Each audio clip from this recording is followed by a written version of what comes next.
Olá, meninos! Estamos nós aqui novamente, depois de um período de distanciamento, né, de uma ausência total de contato devido ao nosso mês de férias. Espero que estejam todos bem, principalmente com saúde. Sei que o período não está fácil, mas a gente tem que ir se adaptando, né? Então, vamos retomar hoje as nossas aulas de biologia. Vamos trabalhar conteúdos agora para o segundo semestre relacionados à citologia. A citologia é a parte da biologia que estuda especificamente a estrutura e o funcionamento da célula. No primeiro semestre, quando eu falei das substâncias químicas que formam os seres vivos, lipídios, carboidratos, proteínas, vitaminas, muitas vezes eu mencionei a célula, né? Especificando, por exemplo, onde essas substâncias são encontradas na célula. A célula, acredito que seja uma velha conhecida de pelo menos alguns de vocês, já que esse é um assunto que é estudado de uma forma mais geral lá no ensino fundamental. Então, aos poucos, quem estudou esse conteúdo vai retomando aquilo que já foi estudado. Quem nunca estudou vai pegando essa parte inicial para que a gente possa dar sequência aos estudos.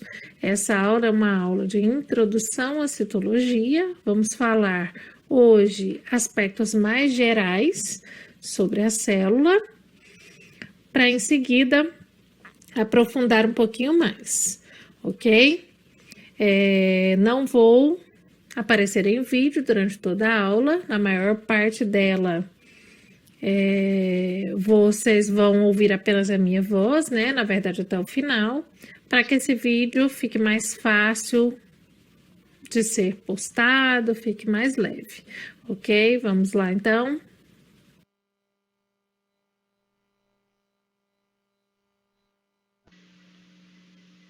Então, vamos começar aí com a pergunta fundamental da citologia. O que é uma célula? A biologia define a célula como a unidade morfológica e fisiológica de todos os seres vivos. O que quer dizer isso? Quer dizer que a célula é como se fosse o tijolinho que forma o corpo de todos os seres vivos existentes. O fantástico nisso tudo é que esse tijolinho é vivo por si só. Se eu retirar esse tijolinho, se eu retirar essa célula do corpo de qualquer ser vivo, essa célula ainda consegue se manter viva. Basta que ela receba nutrientes e oxigênio.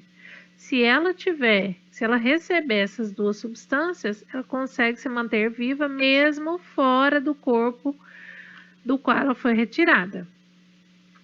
Essa célula foi descoberta em 1665 por Robert Hooke. E acreditem ou não, essa descoberta foi uma descoberta acidental. Robert Hooke não tinha a menor intenção de descobrir a célula.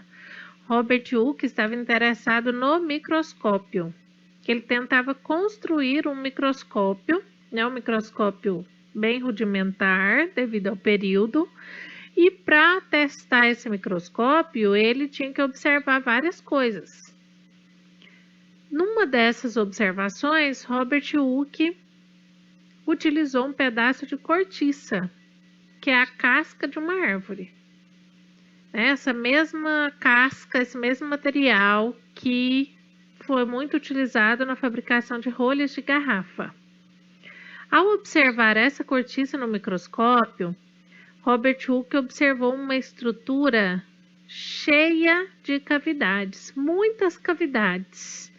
E ele comparou essa estrutura à visão que se tinha dos prédios que eram utilizados como mosteiros ou conventos na época, né? Prédios feitos de pedra, muitas vezes. E quando se olhava ao longe, o que se via eram vários quadradinhos. Esses quadradinhos que se via eram os quartos, onde os monges, freiras, né, dormiam individualmente. Eram quartinhos muito pequenos, quadradinhos, e de longe o que se via era basicamente as janelinhas ali. Cada quartinho desse era chamado de cela. E por achar a estrutura observada semelhante a essa visão, Robert Hooke deu nome a cada cavidadezinha, cada buraquinho do que ele viu ali de célula. Observe na imagem a seguir exatamente o que Robert Hooke viu naquele momento.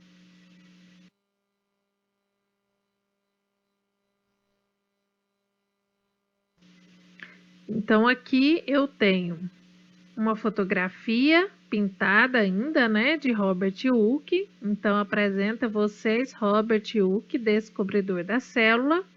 E ao lado, o que Robert Hooke viu quando ele observou o pedaço de cortiça. Hoje a gente sabe que o que Robert Hooke viu foram, na verdade, células vegetais mortas. O que ele viu foi apenas o esqueleto das células, né? Um conjunto de muitas paredes celulares. E essas cavidades, esses buraquinhos, eram espaços vazios, resultantes da decomposição da célula, né? Uma célula viva tem esses espaços preenchidos pelo citoplasma. Como eram células mortas, ficaram aí as cavidades que ele chamou de célula, mas o nome permaneceu mesmo para células vivas logo após mais estudos, né, relacionados à célula.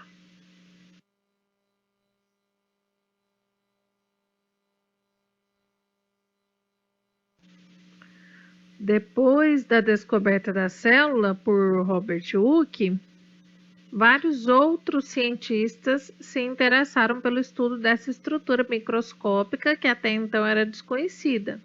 Então, a partir desses estudos, em 1820, Robert Brown descobriu a existência do núcleo celular e os alemães Matthias Schleiden e Theodor Schwann concluíram que todos os vegetais e animais são constituídos por células obrigatoriamente. Isso ocorreu nos anos de 1838 e 1839. A partir dessas descobertas e de várias outras que surgiram nesses 200 anos, quase 200 anos após a descoberta da célula, elaborou-se a teoria celular. A teoria celular é uma das teorias mais fundamentais da biologia, é uma das principais teorias da biologia. Afinal de contas, a biologia, ela tem como foco o ser vivo, e o ser vivo não existe sem a célula. Por isso a teoria celular tem um destaque tão grande aí dentro da biologia.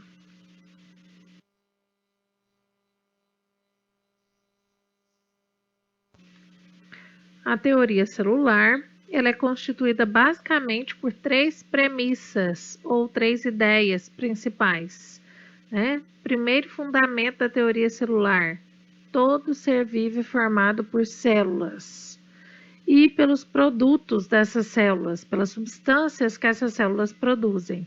Por essa razão, a gente diz que as células são as unidades morfológicas dos seres vivos. A palavra morfologia vem de forma, de estrutura. Então, os seres vivos são estruturalmente formados por células. Essa é a primeira premissa da teoria celular. O segundo fundamento da teoria celular diz que as atividades essenciais que permitem a existência da vida ocorrem dentro da célula. A vida só existe por causa do que ocorre dentro da célula, mais especificamente pelas reações químicas que ocorrem dentro da célula. Por essa razão, a gente diz que as células são as unidades funcionais ou fisiológicas dos seres vivos. A palavra fisiologia está sempre relacionada a funcionamento. E a terceira premissa da teoria celular diz que novas células formam-se pela reprodução de outras células já existentes. Essa reprodução ocorre a partir do processo chamado de divisão celular. Essa terceira ideia, essa terceira premissa da teoria celular veio para acabar de vez com a ideia de geração espontânea, que era uma ideia ainda presente na população na época, né?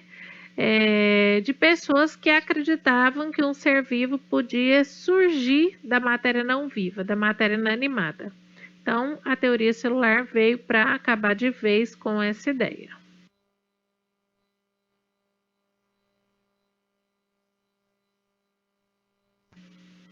Bom, de lá para cá, muitas novas descobertas ocorreram, mas a microscopia eletrônica foi o que revolucionou o estudo da célula, porque essa microscopia eletrônica possibilitou o estudo detalhado das estruturas internas da célula, revelando então a existência de dois tipos básicos de célula: as células procarióticas, que são células típicas das bactérias e das arqueias, e as células eucarióticas, que são células presentes em todos os demais seres vivos, com exceção das bactérias e das arqueias. Qual a diferença entre esses dois tipos básicos de célula? Na célula procariótica, que é muito mais simples e muito menor, o material genético, que é o DNA, não está envolvido por nenhum tipo de membrana. Ele está mergulhado no líquido interno da célula, né? Esse líquido gelatinoso é chamado de citosol, e esse líquido é o que preenche a cavidade interna da célula, que é chamada de citoplasma. Então, o DNA da célula procariótica encontra-se no citoplasma, mergulhado no citosol. E esse DNA tem um aspecto circular. Essa é uma característica da célula procariótica. Ela não possui um núcleo individualizado. O material genético fica solto no citoplasma. Além disso, na célula procariótica, nós encontramos os ribossomos, que são estruturas, corpúsculos muito pequenos, responsáveis pela síntese de proteínas. Encontramos um envoltório, né, uma membrana que envolve tudo isso, envolve esse citoplasma com o DNA, com os ribossomos, que é a chamada membrana plasmática. Esse envoltório, a membrana plasmática, é formada basicamente por lipídios e proteínas. E no caso da célula procariótica, existe ainda um reforço externo, uma membrana extra por fora da membrana plasmática, que é chamada de parede celular. Essa parede celular da célula procariótica é diferente da parede celular encontrada nos vegetais. No caso da célula procariótica, essa parede celular é constituída por carboidratos, também chamados de glicídios, e por aminoácidos, que são as unidades constituintes das proteínas. Aqui vocês podem ver uma imagem que mostra a estrutura básica da célula procariótica na forma de desenho, né, indicando aí o nome de todas as estruturas, e embaixo uma imagem real, né, observada em microscópio, de uma célula procariótica.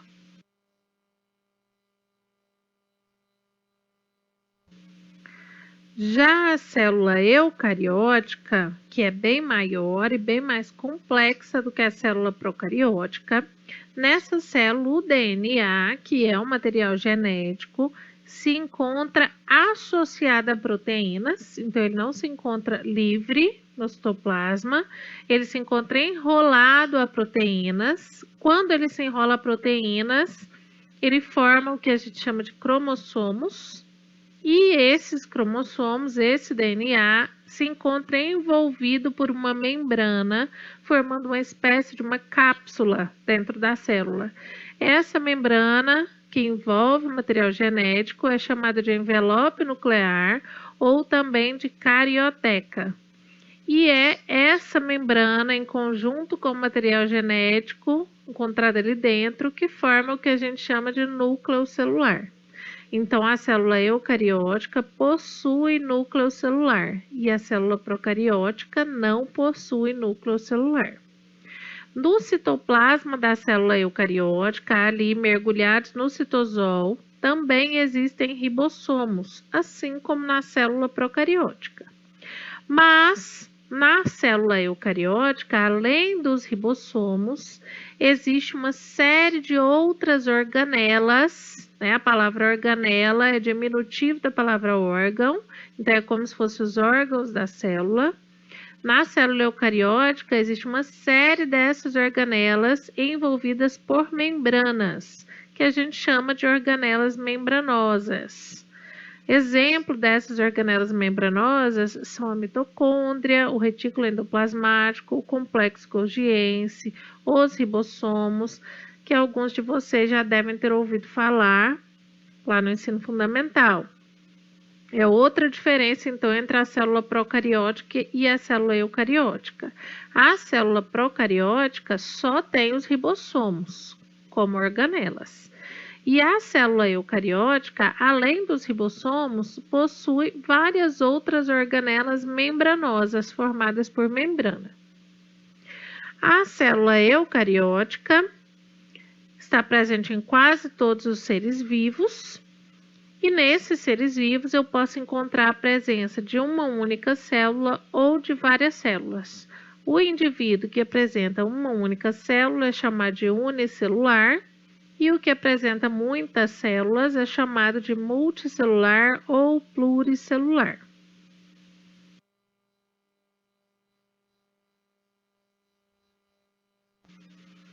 Aqui, para encerrar, eu tenho algumas imagens de células eucarióticas, imagens reais dessas células observadas em microscópio óptico, microscópio comum.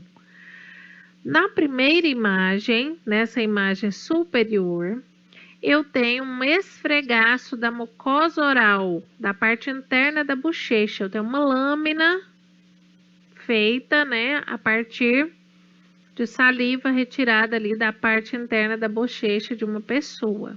Então, você consegue ver várias células que formam essa mucosa da bochecha.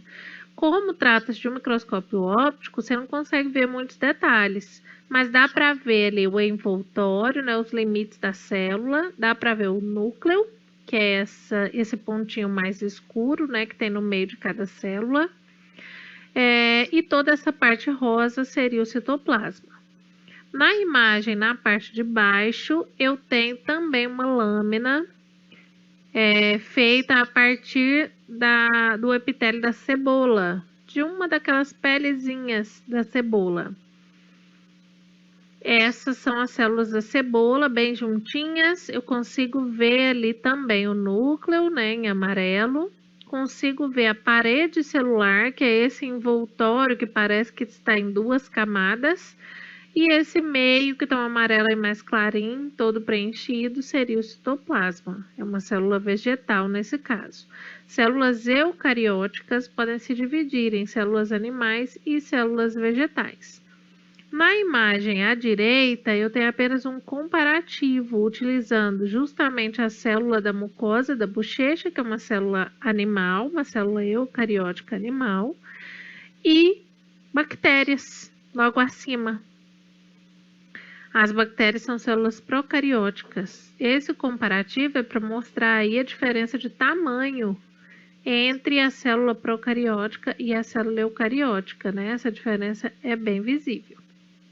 Tá? Então, essa aula vou encerrar por aqui. Dúvidas? Me procurem. Não deixe essas dúvidas acumularem, ok? E até a próxima aula.